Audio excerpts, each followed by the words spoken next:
would like, if I may, to take you on a strange journey. Hello, everyone, and welcome to another edition of Real Estate Realities with the Rebel Broker. My name's Robert Whitelaw, and I am the Rebel Broker. Licensed real estate broker in the state of California, member of the National Association of Realtors. But please, don't hold that against me. Welcome to it, folks. Yesterday was kind of an interesting day. Apologies for there being no show.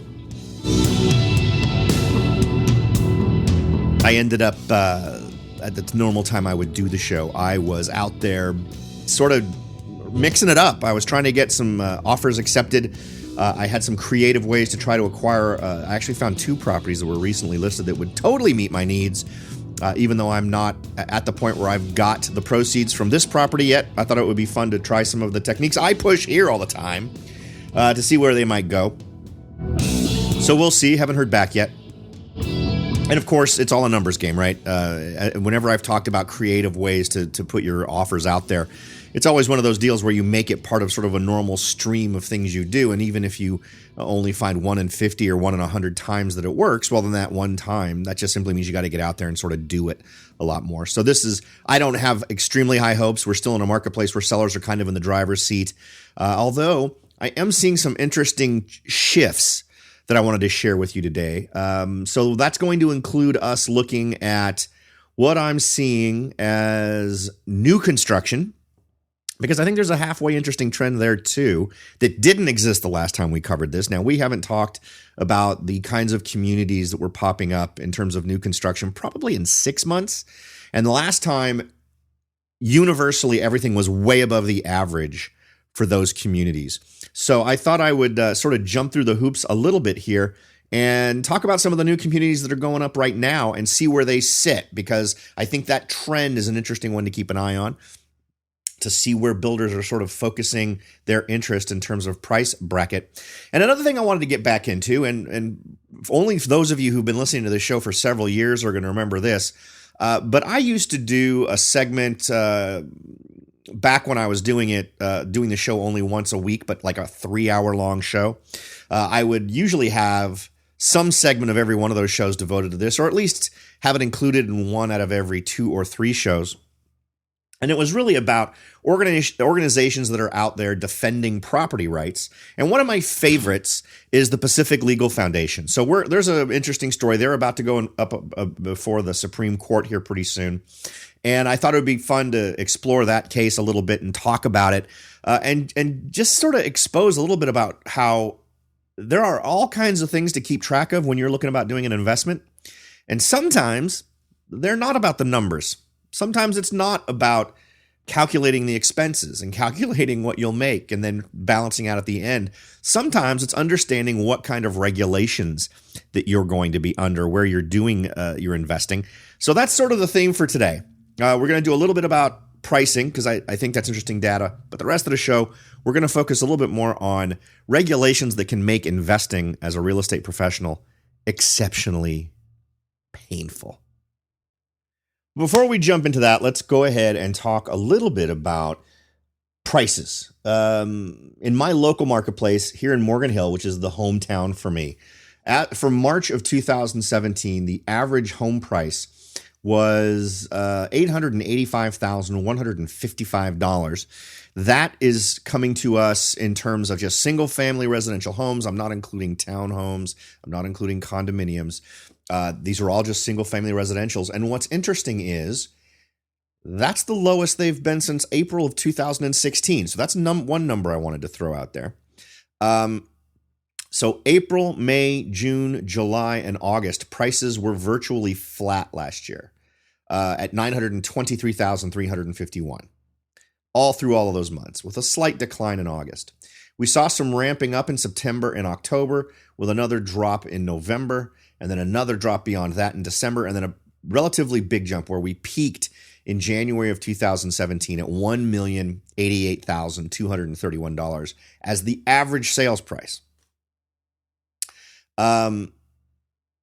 And then it dropped to $983,000 in February, and as I mentioned before, it stands now at $885,155.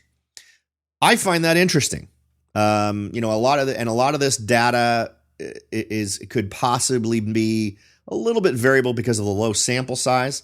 Over the course of this period of time from April of 2016 to March of 2017, there's only 472 homes that fit into the category. So we have to take that as an understanding, right? That's the current sample size. But the purpose here is really to calibrate us to what the average is. So we can see that the average price right now is hovering anywhere between about $850,000 up to the $900,000, even if we take into account the sample size of what we're dealing with. So let's take a look at what is being advertised for new homes in Morgan Hill. Because we're a whole lot closer to an interesting place on this. So let me start with the one that's most interesting. Solera Ranch, which is being built by City Ventures, is offering single-family residential homes for prices ranging from $655,000 to $975,500. Now, the number of homes that will be available is 8. They are not built yet, so they are currently being built. There's plans for them. And there's a lot of interesting things that I often don't see with new construction. So number one, they're showing up in the multiple listing service as normal listings, not just in the new home search. Now, my particular multiple listing service I use has a new home source tool that we can use to find new construction. But what's interesting is I'm finding these in the normal searches. They're showing up in my regular old MLS search independently of this, which is what everybody uses. That's interesting for a few reasons. The first of which being, normally you don't see new construction folks doing that. Frequently what you will see is them trying to have a level of exclusivity where they get both ends of the transaction. These guys are coming right out of the stall, embracing the idea of paying a full commission to other parties, or at least some level of commission, right? I don't think we're actually talking about the typical 2.5% to 3% going to the agent who represents the buyers on this, but it's pretty aggressively going out there and not looking for that exclusivity that so often happens with new home construction. Now, these other ones are not that way. These other ones, I'm not seeing them in the general MLS listing. I'm seeing them just in the new homes listing. And I think it makes sense. Let's see. Campoli Development is the name of the community being built by Cornerstone Realtors. Again, here in Morgan Hill, they only have 2 homes available, but they are $1 million to $1.5 million. So that's more in line with what we were seeing before. But what's also interesting here is the final community that's actually in Morgan Hill is Esperanza from Van Dale Homes in Morgan Hill with only 2 homes available, $1.5 million. Now, for those of you who don't live in this area, you're probably thinking, God, those prices are insane. But what is truly insane is those are actually down on average from what we've seen before. Now, the last time we jumped through these hoops, as I said, was about 6 months ago. The last time we kind of looked at where were builders aiming their products at. Was it the high end? Was it the low end? Was it the middle range? Where were they going for? And the last time we did this, every single property that was listed was way above the average price for the community. We're not seeing that this time. In fact, the largest, if you don't go by community, you just go by number of homes, numerically, there are 8 homes that are what I would consider within the range of the average or less, and only 4 homes that are listed above the average at over 1 million, with most of them actually being at 1.5. In fact, 3 of those 4 are $1.5 million homes. And the other interesting part of this is we're not seeing $2 million. We're not seeing 1.8. We're not seeing 2.3. And the last time we did this, we did see those.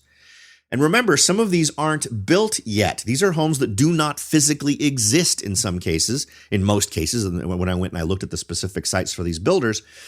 And that's also interesting because they're clearly ramping up for what is the selling season. So it's not like they're thinking, well, we're finishing these homes at a time when we're going to go into a slower time of the year. So we're seeing a more aggressive stance on getting them sold initially by embracing going out to the general MLS.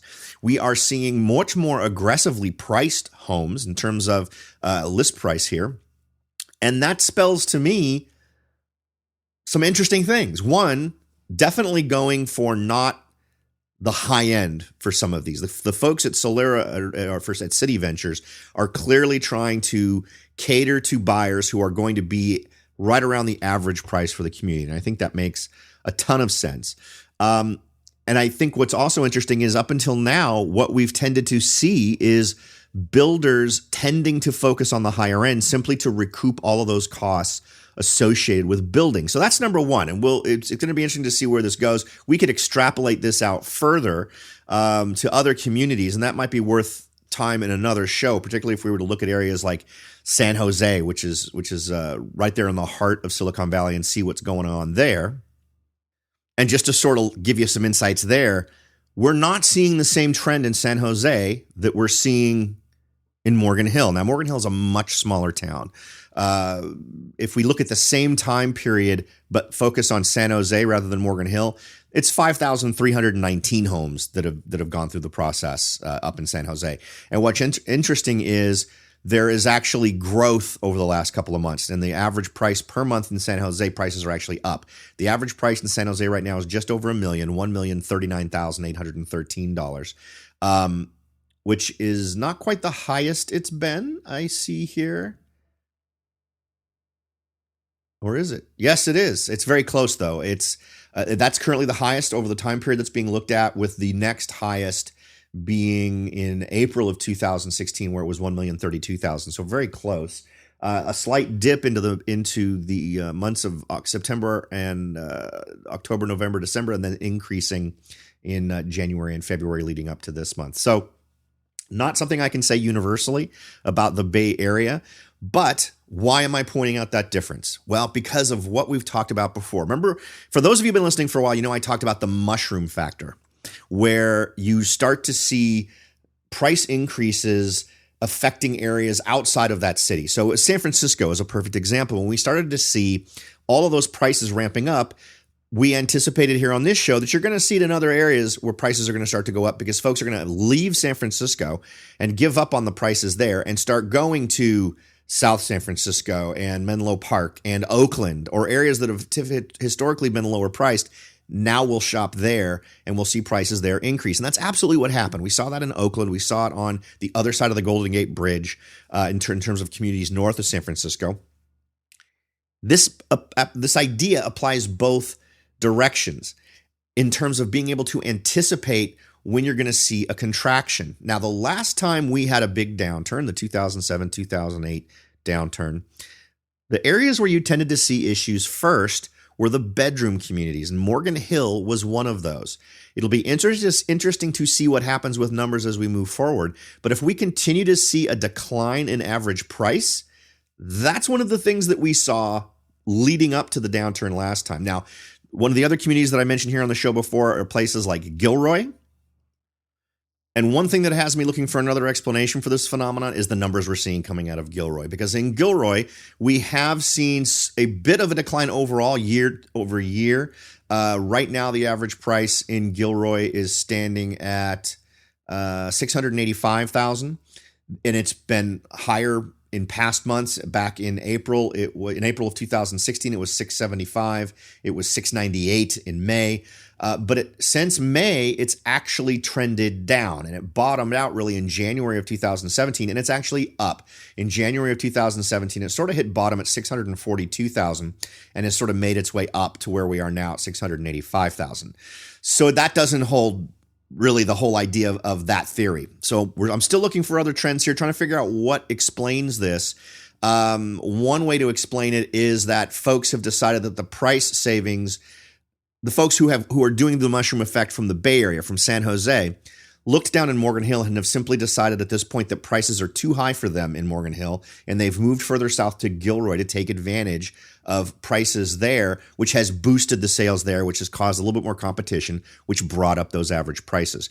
So it's really interesting to sort of watch these numbers evolve and see where they're going. And finally, one other city that I tend to look at when I'm trying to analyze the markets in this way is a city called Hollister. And when you look at Hollister's numbers, it's been relatively flat over the last year, but really started to jump after January. It went up in January of 2017, was relatively flat in February of 2017, with a pretty big jump in March of 2017 up to 648,253. And that's nuts. That kind of growth in Hollister is ridiculous. So it's just one of those communities that's so far out there. There are folks who will commute all the way from Hollister, which literally adds about 30 to 40 minutes just to your commute from what it would be if you were in Morgan Hill, meaning it's a minimum of an hour and 15 to an hour and a half to get to work each way. So those are all still very robust. So we're seeing maybe a weakening in some of the price gains in Morgan Hill simply because folks have hit a peak. Folks have hit a point where they don't want to spend past a certain amount. And that magic number seems to be north of $690,000. So we'll see how that all works out. It's really interesting to see how these numbers migrate and change over time, particularly when we're comparing different communities and trying to really figure out what is the deciding factor here, what causes these numbers to move in one direction or another. And I just can't help but think that the reason we're seeing what we're seeing when we're comparing Morgan Hill to Gilroy to Hollister is this idea of buyers just simply deciding, I don't want to pay more than this. Because it's really hard to explain an increase in places like Hollister and Gilroy, but then not seeing the same thing in Morgan Hill. And the only logical explanation is a resistance to higher prices. So that could be an interesting thing at play too, if buyers are simply deciding, I'm not going to play the game of these escalating prices, and I'm going to go to a community where the game is a little bit more in my favor. All right, we'll be right back in a second, so don't go away. We're going to still talk about some of the crazy regulations that can get between you and a successful investment. So don't go away. We'll be right back. Are you ready to jump in and start your search for your first investment property? Maybe you've decided that it's time to own your own home, or maybe you're ready to sell your home and move on to something new. No matter what your goal is, the Rebel Broker can help. That's right, aside from hosting this show, I am also the owner, broker of Whitelaw & Sons Real Estate Services right here in Silicon Valley. With over 25 years experience serving Silicon Valley, Morgan Hill, San Martin, and Gilroy, I or one of my great agents can help you achieve your goals in real estate. So if you're ready to look into taking that next step towards achieving your real estate goals, point your browser at www.soldbyrobert.com. That's www.soldbyrobert.com and get in touch. Let me show you how I will earn your business and your respect. Again, that's www.soldbyrobert.com, or you can call me at 408-852-0525. California Bureau of Real Estate ID 00984-909.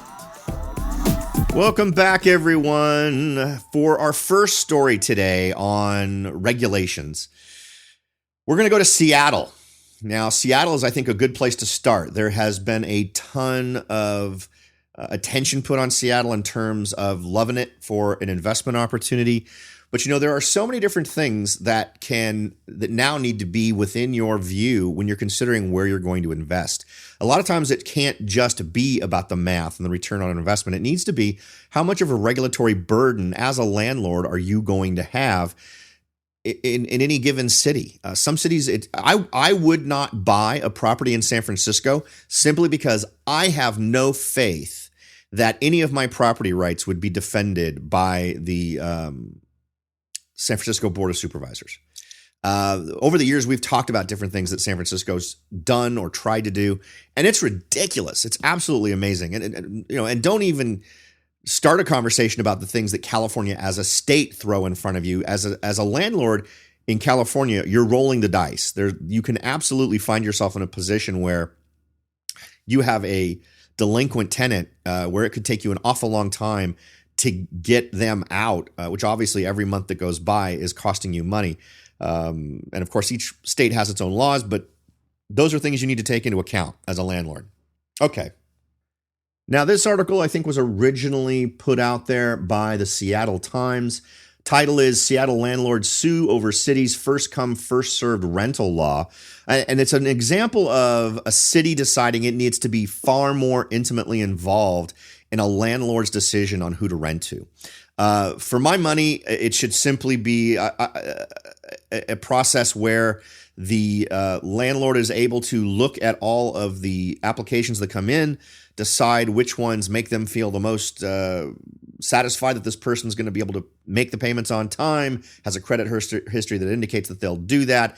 And that process is being short-circuited by a policy that the folks in Seattle think will work better. And so much of this really comes down to how much do you believe the government should be able to tell you what you can and can't do with your property. So let's go ahead and take a look at the situation and see what's going on. Now, the basics of the new law are that landlords are supposed to be adhering to a policy that requires them to choose among qualified renters on a first-come, first-served basis. The landlords are claiming that the policy, believed to be the first of its kind in the nation, violates their right to rent property in a non-discriminatory manner to the people they choose at the price that they choose. King County Superior Court is currently looking at this in a lawsuit, and it says the policy, the claimants are saying that the policy violates the state constitution and seeks a permanent injunction to bar the city from enforcing it. According to the lawsuit, quote, each of the plaintiffs has suffered immediate and ongoing harm because the city appropriated their constitutionally protected right to choose whom they will house and work with in these often lengthy and interpersonal landlord-tenant relationships. The inability to exercise the right of discretion increases various risks faced by plaintiffs when renting their property. The city council adopted the first-come, first-served policy in August of last year as part of an ordinance that also banned discrimination by landlords against renters who rely on alternative sources of income, such as veterans benefits and unemployment insurance. The policy says landlords must establish screening criteria, review applications in the order they are submitted, and make offers in that order to renters who meet the criteria. According to council member Lisa Herbold, it's designed to ensure renters are treated fairly and equally. When landlords are allowed to choose among multiple qualified applicants, unfair prejudices may come into play, the proponents say. Though choosing renters based on characteristics such as race, gender, and sexual orientation are already against the law, discrimination by landlords can be hard to prove. So what do you think about this? You know, this is almost one of those ones where I would wish that I could have a conversation with you about it. I'm against it. I personally think that, and in one example that's given here, there's a landlord who owns a duplex and they're going to be renting out the other side of the duplex. So to mandate that they must, and you know, people would probably despise me for how I think it should go. I personally think you should be able to rent to whomever comes along and reject them. The restrictions should be pretty dang slim. And the ones that we currently have, the ones they have in place, I think are absolutely okay to have in terms of saying, and it just doesn't make sense to me. I've never understood the idea of discriminating based on, you know, race, gender, creed, all those kinds of things. But I'll tell you what, if I'm renting and I see someone who comes in and the paperwork is equal on two folks, and I see one person coming in who is maybe just rude and dismissive. Maybe someone who seems hesitant to answer questions I'm asking, reasonable questions I'm asking about their intention to rent, or makes me feel uncomfortable because maybe they are coming off as a super aggressive person, but they came here first. And then the next person who is exactly equal to that other person in every other way financially and whatnot, this new person gives me a good vibe. They're friendly. They're totally. They seem very open in our exchange, and I'm kind of at that point going on my gut And assuming it's all the other things are equal, we could be talking about two white people in this equation. We could be talking about two black people, two Hispanic people, two Asian people, whatever. The idea of being forced to pick the person who strikes me as potential trouble because they're argumentative or abrasive or whatever they may be is annoying. The idea that the government supposedly can create a policy that forces me to do that, I fundamentally have to disagree with. But I'd love to hear back from what you guys think. The idea that you pick someone who's going to be easier to work with, even if we're not talking about the money part of it. As I said, let's pretend they're equal. Let's pretend that clearly they're going to make enough. I've verified their backgrounds. I've verified their employment. All their numbers are perfectly fine. But when it comes right down to it, the one person just seems like they would be someone who would be particularly difficult to work with or difficult to interact with. Or perhaps one of them gets in the application first and then just is totally not responsive to phone calls or texts or emails. The other one's very communicative, but their application came in after that person. Again, it'd be another scenario where you're forced to pick the person who's more difficult to work with, or just less communicative. When I'm looking for a tenant, I'm hopefully looking for the whole package. I'm looking for someone who meets all of those criteria that I need in terms of understanding they'll be able to pay their bills, but also someone who's going to be responsive, someone who's going to be there to answer questions, to deal with things, and if something happens on the property, someone who I feel like is going to give me a heads up so I can deal with that early so that it doesn't become a bigger problem. Those are all things that are important to me as a landlord, and you should be allowed to make decisions based on that. So again, I would love to hear from you. If you would like to give me some feedback on that, head on over to therebelbroker.com. You can click the contact button in the menu at the top of the page and feel free to send me any of your ideas, suggestions, observations, or questions on this subject. I'd love to hear what you guys think. I would also like to congratulate Stephanie. She did end up getting in touch with me. So we've given out another $50 for Amazon, for you to spend on Amazon through an Amazon gift card. Happy that we had another one where I didn't have to go on to another person. And of course, for those of you who aren't aware of what's going on, once a month we are giving away $50 Amazon gift cards for those folks who are willing to take a little time out of their day to support the show by clicking the big red button that says take the survey to support the show at the top of the page at therebelbroker.com. Use the same email address both times that you are asked and answer a handful of demographic questions. You're all done.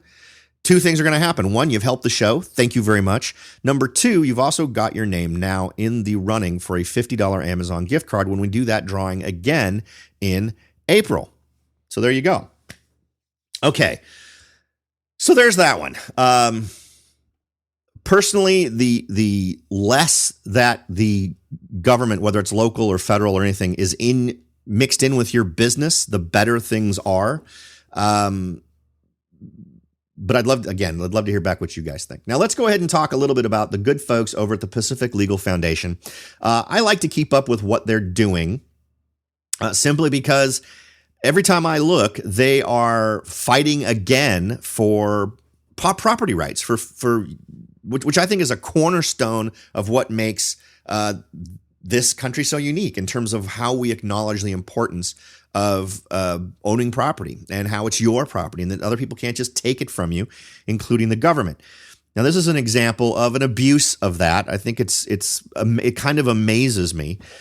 Now, the Pacific Legal Foundation case of Murr versus Wisconsin and St. Croix County is going to be before the Supreme Court of the United States, and it's about a family that owns two lots that happen to be right next to each other. Now, decades ago, the late William Murr, a South St. Paul plumber, and his wife Dorothy bought a vacant parcel along the St. Croix River in Wisconsin, and they purchased this to pass it down to their children as a family investment. William and Dorothy had 6 adult children, and they've had to fight all the way up to the Supreme Court in order to be able to use their property as they would see fit. And what's interesting is I'm not about to tell you that they want to build something right on the river. I'm not about to tell you that they're going to assault a wetland. What I am about to tell you is they wanted to sell the lot. Doesn't seem like that should be a problem, right? So what they wanted to do was, now let's also set the stage here. These are two parcels. They're right next to each other. On one parcel is a family cabin that has been there forever. On the other parcel, there is nothing. Now, this family cabin has been sort of a gathering place for the family and the extended family for a really long time. So it's not like there's a abandonment issue here. These folks have been using it. And the parents, at some years later, they didn't buy both of these parcels at the same time. They bought a parcel, built a cabin on it, used it for the family. They then bought the parcel next door when it came up for sale some number of years later, right? So let's make sure that's clear. These are two clearly separate parcels. They have separate APN numbers, if Wisconsin calls them APN numbers. So there's the only thing they share in common is the owner. They're completely separate. What's interesting is government officials stepped in and thwarted their plans to sell the vacant parcels so that they could make improvements to the family cabin on the first parcel. They imposed regulations that weren't in place when either parcel was purchased, and they've forbidden the Muirs from selling or making any productive use of the vacant parcel. What's interesting is, by the phrasing of that, you might think they want to do something that is not okay today based on new rules versus old rules. That's not it either. Here's what the state is doing. And I'm quoting now, they've concocted a creative rationale to avoid liability for an unconstitutional taking. They are arbitrarily treating both lots as if they were a single unified parcel, even though the two parcels were bought by the Muirs' parents at different times and are legally distinct. Now, let's make sure this is absolutely clear. They each have different parcel numbers. The property taxes for each one are separate and have been paid separately throughout the entire time that the property has been owned by the family. There has been no merging. They have not tried to bring the two plots together into one plot. None of that has happened. Now, the PLF folks are representing the Muirs, and it's got a precedent-setting question. Can government, and this is why stuff like this interests me so much, can government take property without compensation simply because the owner happens to also own the adjacent land? Because remember, this argument couldn't even be made if someone else owned the property, or even if the husband had bought the first lot under their own name and the second property had been purchased under the wife's name. I can't help but wonder if that would have helped. But since they're both held by the same bunch, and I'm guessing probably in some sort of a trust that was created, somehow they think that these two lots can be treated as one lot. Are people denied constitutional protections for their property rights if government decides they own too much property? Let's see here. So I would encourage you folks to check this out. A lot more of this is sort of just talking with the Muir siblings and how the family has used the property, these kinds of things. But again, it's another one where I'd love to ask you the question. Can government take property without compensation simply because the owner happens to also own the adjacent land? I don't understand how this stuff happens. And what amazes me is, think about what had to happen. This had to go through a lower court. Then it had to go through a court of appeals. Then it had to go through probably some follow-up appeal. And then it had to go to the Supreme Court. So to get to the Supreme Court, an awful lot of people who get paid an awful lot of money to theoretically enforce the law all apparently agreed that you should be allowed to treat these folks differently because they own these two lots next to each other.